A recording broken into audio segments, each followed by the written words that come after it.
আচ্ছা, কতটা রাগী হলে পরে, কতটা অ্যাঙ্গার দেখলে পরে আমরা কেমন এটার কথা ভাববো? যেমন একটা কথা আছে না, কতটা পথ চললে পরে পথিক হওয়া যায়, ঠিক সেরকম কতটা রাগ দেখালে পরে ক্যামোমিলা দেওয়া যায়? কোনো আইডিয়া? কতটা রাগ হলে পরে আমি লাইসিনাম মেডোরিনাম দেব? এইগুলোই হচ্ছে সেই ড্রাগটার কোরকে ইন্ডিকেট করে।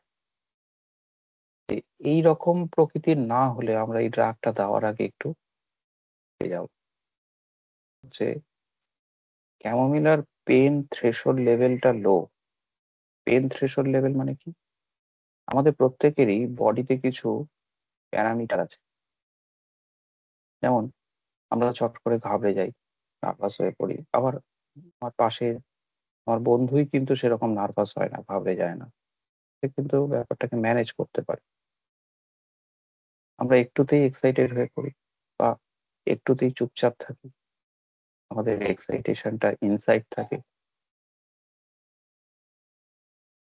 এই যে রাগ, সেই রাগের কারণ হচ্ছে ক্যামোমিলার সেন্সিটিভিটি, ওভার সেন্সিটিভিটি। এদের পেন বিয়ারিং ক্যাপাসিটি কম, পেন টলারেন্স ক্যাপাসিটি কম। এটাই হচ্ছে এর অন্যতম কারণ। রেগে যাওয়ার অন্যতম কারণ হচ্ছে এদের পেন টলারিং ক্যাপাসিটি কম। অনেকের আছে একটু ছোটখাটো কেটে গেল, খুব বেশি করে চিৎকার চেঁচামেচি করলো, এমন দেখালো যেন পা কেটে বাদ চলে গেছে। আবার অনেকের আছে পা কেটে বাদ চলে গেছে অথচ দেখাচ্ছে যে এটা সেরকম কি, সহ্য করে নেয়। অনেক বাচ্চা আছে যে একটুতেই কান্নাকাটি করে, কেটে গেল কান্নাকাটি করছে, পড়ে গেল কান্নাকাটি করছে। আবার অনেকে আছে না, কিছুই তো হয়নি। এই রিয়াকশনের পেছনে আছে প্রত্যেকটা মানুষের পেইন থ্রেশহোল্ড লেভেল এক এক রকম। থ্রেশহোল্ড মানে কি? সহ্য করার ক্ষমতা। যার ওপরে উঠলে আমাদের সেটা আনবিয়ারেবল মনে হবে, অসহ্য মনে হবে, সেই লেভেলটাকে বলা হয় পেন থ্রেশহোল্ড লেভেল।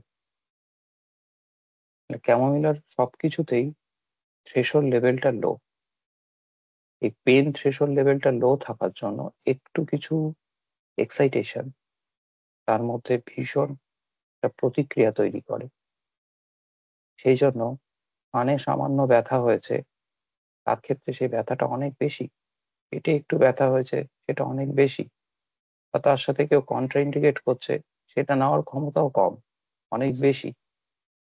কতটা বেশি? একটা প্যারামিটার তো থাকা উচিত যে এতটা বেশি না হলে আমরা ক্যামোমিলার কথা ভাববো না। ক্যামোমিলার ক্ষেত্রে আমরা দেখতে পাই রাগ। ক্যামোমিলাকে বলা হয় আনসিভিল। আনসিভিল, সিভিল মানে কি? কতটা ভদ্র, সভ্য, নম্র, এটাকে আমরা বলি সিভিল। ক্যামোমিলাকে বলা হয় আনসিভিল। তার অ্যাঙ্গার, তার রেগে গেলে বা যে কোনো স্ট্রেসফুল সিচুয়েশনে ক্যামোমিলার মধ্যে ভীষণ একটা প্রতিক্রিয়া তৈরি হয়। বলা হয় যে রেগে গেলে বাচ্চাটাকে যদি কলে নিয়ে গিয়ে মাথায় ঠান্ডা জল দেওয়া হয় তবে বাচ্চাটা ঠান্ডা হয়।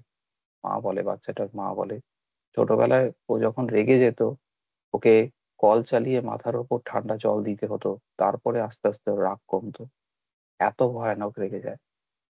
এটা হচ্ছে ক্যামোমিলার রাগ। ক্যামোমিলার বাচ্চা রেগে গেলে তাকে যদি বলে ওর মা যে মাথায় ঠান্ডা জল দিলে তবে বাচ্চাটা ঠান্ডা হয়, এই রকম যদি রাগ হয়, এই রকম চিৎকার না করে রেগে গেলে, এইরকম ভাবে ডিস্ট্রাকটিভ না হয়ে যায়, এইরকম ভাবে গালমন্দ যদি না করে, তাহলে ক্যামোমিলা দেওয়ার আগে কিন্তু একটু ভাবতে হবে। তাহলে ক্যামোমিলার এক্সাইটেশনটা বেশি, সেই এক্সাইটেশনের জন্য ক্যামোমিলার রিয়াকশন বেশি। সেই রিয়াকশনটা কতটা হবে? আর রেগে গেলে ওর মা ওকে কলের নিচে জল চালিয়ে মাথায় ঢালতো, তারপরে আস্তে আস্তে আস্তে আস্তে ওর রাগ ঠান্ডা হতো।